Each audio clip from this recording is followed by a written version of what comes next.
Hello बच्चों, मेरा नाम आशीष गुप्ता है और क्लास 12 के बोर्ड एग्ज़ाम में लगभग 50 डेज़ बचे हुए हैं और मैं आया हूँ लेकर आप लोगों के लिए रिवीजन सीरीज़, जिसमें मैं फिजिक्स, केमिस्ट्री, मैथ्स क्लास 12 का रिवीजन कराऊँगा ताकि आप लोगों का बोर्ड का प्रिपरेशन अच्छे से हो सके। तो आज से मैं ये प्लान कर रहा हूँ कि मैं कुछ छोटे छोटे वीडियोस बनाऊँगा जिसमें आपको मैं एक क्विक रिवीजन कराऊँगा सब्जेक्ट्स का। तो अगर मैं फिजिक्स के फर्स्ट चैप्टर की बात करता हूँ तो इलेक्ट्रिक चार्जेस एंड फील्ड्स हैं। तो सबसे पहले हम लोग पढ़ते हैं कि इलेक्ट्रिक चार्जेस क्या होता है। तो दो तरह के चार्जेस होते हैं, एक होता है पॉजिटिव चार्ज और एक होता है नेगेटिव चार्ज। और अगर उन दोनों के बीच के डिस्टेंस को अगर हम लोग आर ले लेते हैं तो उन लोगों के बीच क्या अट्रैक्शन हो रहा है या क्या रिपल्शन हो रहा है उसको हम लोग कूलॉम्स लॉ से निकाल सकते हैं। तो दो चार्जेस के बीच में अट्रैक्शन हो रहा है या रिपल्शन हो रहा है और उनके बीच के डिस्टेंस अगर स्मॉल आर है तो एज पर कूलॉम्स लॉ उन पर क्या फोर्स लगेगा, F = 1/4πε0 Q1 Q2 upon R square, जहाँ पर 1/4πε0 की वैल्यू होती है 9 × 10⁹ न्यूटन मीटर स्क्वायर पर कूलॉम स्क्वायर। उसके बाद फिर हम लोग पढ़ते हैं कि लाइट चार्जेस जो होते हैं वो रिपेल करते हैं, अनलाइट चार्जेस अट्रैक्ट करते हैं। जैसे मैग्नेट में नॉर्थ और साउथ पोल आपस में अट्रैक्ट करते हैं और नॉर्थ या साउथ पोल आपस में रिपेल करते हैं।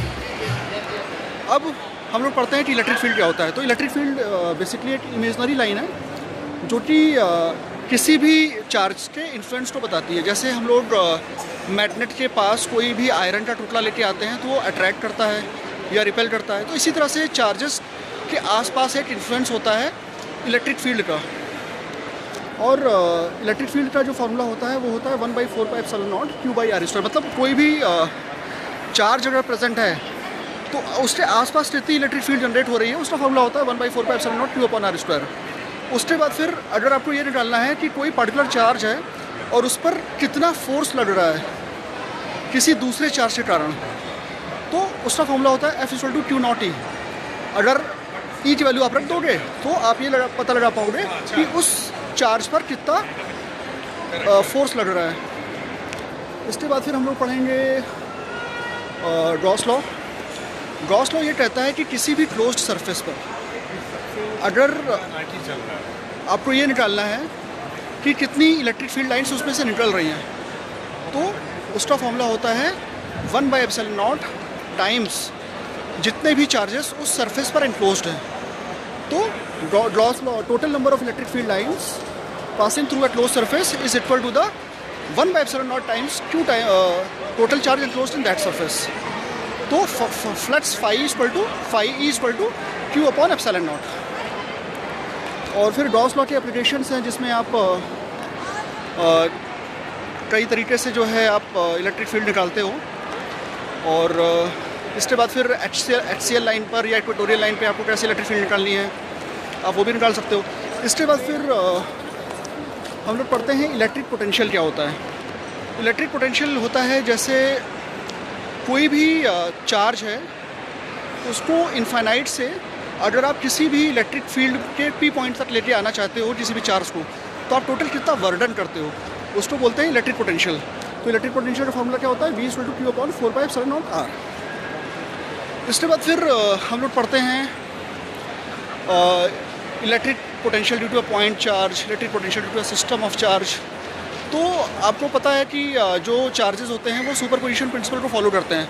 मतलब इसका मतलब ये हुआ कि अगर टोटल नंबर ऑफ चार्जेस जो प्रेजेंट हैं उस पर जितना भी फोर्स निकालना है या जो जितने भी आपको इलेक्ट्रिक फील्ड निकालनी है उन सिस्टम ऑफ चार्जेस के कारण या पोटेंशियल निकालना है उन सिस्टम ऑफ चार्जेस के कारण, तो केवल आप उनको एल्जेब्रिकली उसको ऐड कर सकते हो।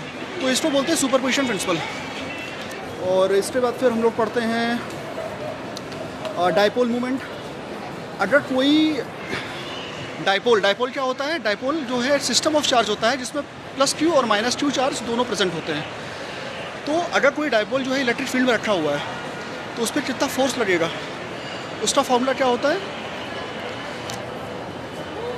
P = Q इंटू, मतलब दोनों चार्जेस में से किसी एक चार्ज को का मैग्नीट्यूड ले लो और उनके बीच की जो डिस्टेंस है, मतलब P = Q × 2L, मान लीजिए उनके बीच की डिस्टेंस 2L है तो P = Q × 2L। इसके अलावा कोई चार्ज, कोई डाइपोल अगर इलेक्ट्रिक फील्ड में रखा हुआ है तो उनके बीच में कितना टॉर्क लगेगा। तो टॉर्क का फार्मूला होता है, मान लीजिए कोई डाइपोल रखा हुआ है इलेक्ट्रिक फील्ड में और वो जो है थीटा एंगल बना रहा है उस इलेक्ट्रिक फील्ड से, तो फार्मूला क्या हो गया, टाउ = P sin थीटा। और इसके अलावा फिर हम लोग पढ़ते हैं कैपेसिटेंस के बारे में पढ़ते हैं। कैपेसिटर क्या होता है? Capacitor basically stores electric charge for a short period of time. तो कैपेसिटर जैसे आपने पंखे में देखा होगा, तो बहुत सारे ऐसे अप्लायंसेस होते हैं जहाँ पर हमें शॉर्ट पीरियड ऑफ टाइम के लिए इलेक्ट्रिक चार्जेस की ज़रूरत होती है। तो कैपेसिटर क्या करता है, कैपेसिटर को हम लोग कंडेंसर भी बोलते हैं, तो वो कुछ समय के लिए चार्जेस को स्टोर कर लेता है। तो उसको आप क्विकली चार्ज भी कर सकते हो और क्विकली डिस्चार्ज भी कर सकते हो। कैपेसिटर जितना छोटा होता है वो उतना हमारे लिए अच्छा होता है। अब कैपेसिटेंस निकालने का क्या फॉर्मूला होता है? तो अगर मान लीजिए कोई कैपेसिटर है, उसमें 2 प्लेट हैं, तो एक पे प्लस चार्ज होगा, एक पे माइनस चार्ज होगा, तो उनके बीच का जो कैपेसिटेंस का फॉर्मूला होगा वो होगा C = ε0 A/d।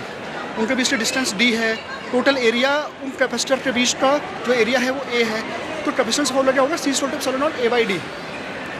और कैपेसिटर की जो यूनिट होती है वो होती है फैराड, और फैराड एक बहुत बड़ी यूनिट है। तो हमारा जो आंसर आता है, हम लोग अपने कन्वीनियंस के लिए जो कैपेसिटेंस निकालते हैं वो माइक्रो फैराड में निकालते हैं। इसके बाद फिर हम लोग पढ़ते हैं कि जैसे बहुत सारे कैपेसिटर सीरीज़ में जुड़े हुए हैं या बहुत सारे कैपेसिटर्स पैरेलल में जुड़े हुए हैं। तो अगर सीरीज़ में जुड़े हुए हैं तो जो रेसिस्टेंस हम लोग पढ़ते थे करंट इलेक्ट्रिसिटी में, अगर रेसिस्टेंस सीरीज़ है तो R = R1 + R2 + R3। तो यहाँ जब हम लोग कैपेसिटेंस पढ़ते हैं तो यहाँ पे फॉर्मूला हो जाता है 1/C = 1/C1 + 1/C2 + 1/C3। और जो रेसिस्टेंस में हम लोग पैरेलल में पढ़ते थे 1/R = 1/R1 + 1/R2 + 1/R3, हम लोग यहाँ पर कैपेसिटेंस पढ़ते हैं पैरेलल में तो C = C1 + C2 + C3। तो ये एक बेसिक और क्विक रिवीजन रहा इलेक्ट्रिक चार्जेस एंड फील्ड्स का और कैपेसिटेंस का।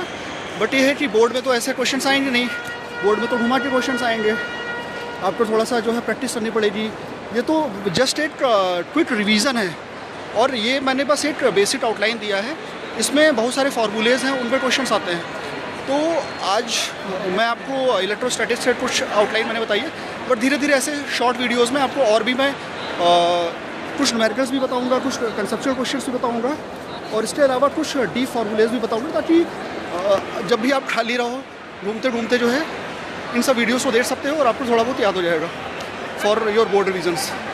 तो दोस्तों मिलते हैं फिर किसी नए वीडियो में, तब तक के लिए बाय बाय, टेक केयर।